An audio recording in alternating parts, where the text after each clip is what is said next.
The Journey Ahead is a pretty enjoyable film. I wasn't sure if I'd like it because one of our protagonists is a really unlikable character to begin with, and I did worry that if she didn't quickly start to have some character development, I wouldn't like the film, but thankfully I did end up enjoying it. This was released in 2022. It's directed by Linda Lisa Hayter and written by Erin Engman, and this stars Holly Robinson Peete as Madeline and Kaylee Kaneshiro as Sarah.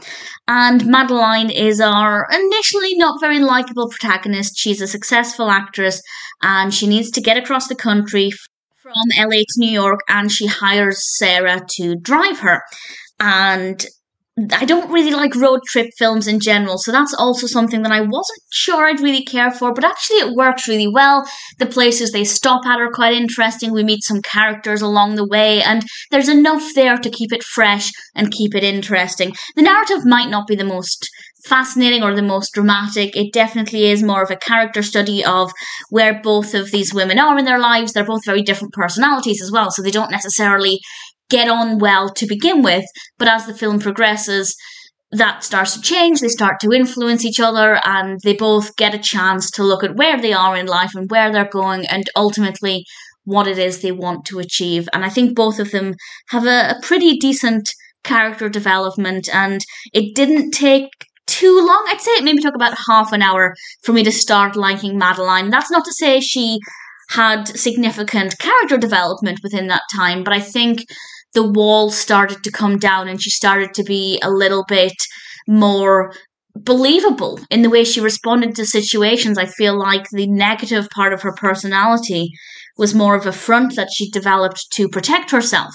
And of course, as she got on more with Sarah as the film progressed, we started to see this coming down. So I think the pacing of that was really great. The pacing of the narrative is very good as well. Nothing really happens in the beginning. It took a little while to get going, but with this kind of film, that's generally the case. So I wasn't surprised by that. And considering it's a road trip based film and I didn't dislike it, that's something that works in its favour. I really wasn't sure what to expect from this, but actually I rather enjoyed it. Considering I prefer narrative over character-driven films, I don't like road trip films, and the protagonist, or Madeline at least, wasn't very likeable. Everything was stacked against it in terms of me liking this film, and I came away from it feeling really fulfilled and really satisfied, and I rather enjoyed it. So I think that's a great testament to how well crafted this actually is, and the performances are really enjoyable as well. So definitely worth checking out. I don't want to say too much about the specifics or the problems they encounter or the emotional journeys they go on, so I don't want to give away too much, as I definitely recommend it. The Journey Ahead, on paper, probably shouldn't appeal to me, but actually I did like it quite a lot, and I'm very happy to recommend it.